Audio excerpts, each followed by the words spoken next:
एक बहुत ही सुंदर गांव था जिसमें कई लोग प्रेम और मोहब्बत से रहते थे। एक औरत बाहर से आकर बहुत बड़ा बंगला बनाकर उसमें रहने लगती है। वह औरत देखने में बहुत ही खूबसूरत थी, साथ ही दिल की भी बहुत अच्छी थी। वह गरीबों की भी मदद किया करती थी। उसका नाम सरिता था, लेकिन लोगों ने उसका नाम परी रख दिया था। पड़ोस ही में चमन नाम का एक आदमी रहता था जो बहुत ही गरीब था। उसके घर उसकी बेटी की शादी थी। चमन परी के घर जाता है, दरवाजे की कुंडी खिटखिटाता है। अरे चमन, सुबह सुबह क्या हुआ? अरे परी जी, क्या आप मेरी थोड़ी सी मदद कर सकते हैं? बताओ चमन जी, अगर मुझसे हो सकेगी तो जरूर मैं आपकी मदद करूंगी। परी जी, मेरी बेटी की शादी है। मेरी बेटी के लिए कपड़े और कुछ शादी की चीजें लाने की जरूरत है, लेकिन मेरे पास पैसे नहीं है। महेश पैसे तो दे रहा है, लेकिन बहुत ज्यादा ब्याज पर दे रहा है। इतना मैं कैसे वापस दे पाऊंगा? बस पैसों की जरूरत है, लो ले जाओ ये पैसे। और भी जरूरत पड़े तो फिर भी ले जाना, और जब आपके पास पैसे आ जाए तो मुझे वापस कर देना। चमन पैसे लेकर अपने घर चला जाता है। परी लोगों की मदद करने में पीछे नहीं हटती थी, लोगों की भरपूर मदद किया करती थी। लेकिन एक बात में वह मदद नहीं कर पा रही थी। उसी गांव में नदी के किनारे आए दिन लाश मिला करती थी। अरे ये हो क्या रहा है? हर 2 दिन पर हमें यहाँ से लाश मिलती है। हमें इसका जल्दी पता लगाना होगा। सारे लोग जमा होते हैं। थोड़ी देर बाद सारे लोग चले जाते हैं। फिर अगली रात एक आदमी सड़क से गुजरता है।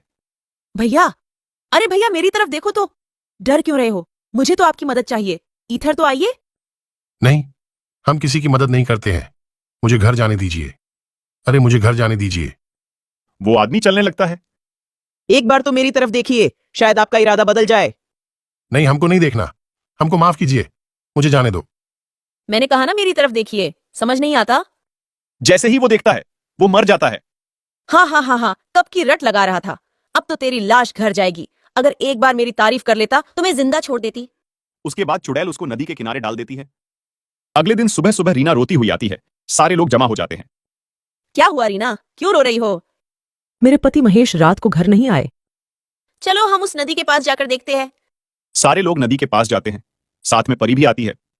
अरे महेश को किसने मारा? मुझे तो लगता है कोई हमारे गांव को नुकसान करने के लिए ये सब कर रहा है, ताकि लोग गांव छोड़कर चले जाएं। जल्दी उसका पता लगाना होगा। अरे अब मैं छोड़ूंगा नहीं। मैं पता लगा कर रहूंगा कि ये सारा कौन कर रहा है। अगले दिन राहुल गांव के रास्ते निकलता है। तभी आवाज आती है। एक बात सुनो। सुनो भैया, क्या आप मेरी मदद कर सकते हैं? कौन है तू? इससे क्या फर्क पड़ता है कौन हूं मैं? अच्छा, तुम ही हो जो लोगों को मार डालती हो। हाँ हाँ हाँ, मैं ही हूं जो लोगों को मार रही हूं। तुम क्या कर लोगे? आज तो तुम्हारी बारी है। हाँ हाँ हाँ हाँ हाँ। अरे नहीं, मुझे पता नहीं था कि तुम एक चुड़ैल हो। मुझे छोड़ दो। तुम्हें लोगों के साथ जो करना है करो। मुझे छोड़ दो। अब तू जिंदा नहीं जाएगा। अभी तो बड़ा उछल रहा था, बड़ी बहादुरी दिखा रहा था। तेरी बहादुरी कहाँ गई? और तुझे मैं छोड़ दूं ताकि तू सारे लोगों को बता दे, ताकि लोग यहां आना बंद हो जाए। अरे नहीं, मैं किसी को नहीं बताऊंगा। किसी के सामने मुंह भी नहीं खोलूंगा कि लोगों को चुड़ैल मार रही है। बस मुझे जाने दो। चुड़ैल उसको भी मार डालती है और नदी के किनारे जाकर डाल देती है। सुबह जब लोग नदी के किनारे पर जाते हैं तो देखते हैं। अरे ऊपर वाले, इसने तो राहुल को भी मार डाला। क्या जरूरत थी अकेले जाने की? क्या हीरो बनने गए थे? कुछ तो करना होगा। अगर रोज रोज इस तरह चलता रहा तो पूरा गांव खाली हो जाएगा। हमें जल्दी से उसे पर निर्णय लेना होगा। हाँ, मेरी तो राय है कि सारे गांव वालों को जमा किया जाए।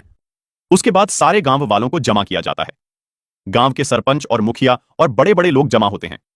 गांव का सरपंच खड़ा होता है और लोगों से कहता है, हर एक आदमी इस मामले में अपनी अपनी राय दे। हमें क्या करना होगा? सरपंच जी, मेरी राय है कि आज रात सारे लोग पूरे गांव में फैल जावे और नदी के पास भी कुछ लोग चले जाएं।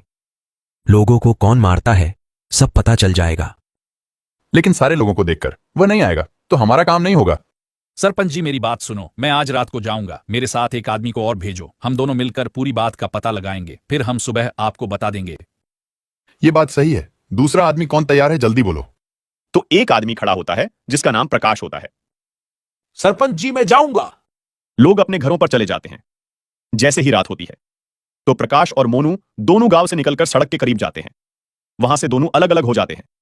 जैसे ही प्रकाश थोड़ा आगे जाता है तो आवाज आती है, अरे सुनो, मेरी तरफ एक बार तो देखो। अरे चुड़ैल, तू ही लोगों को मारती है।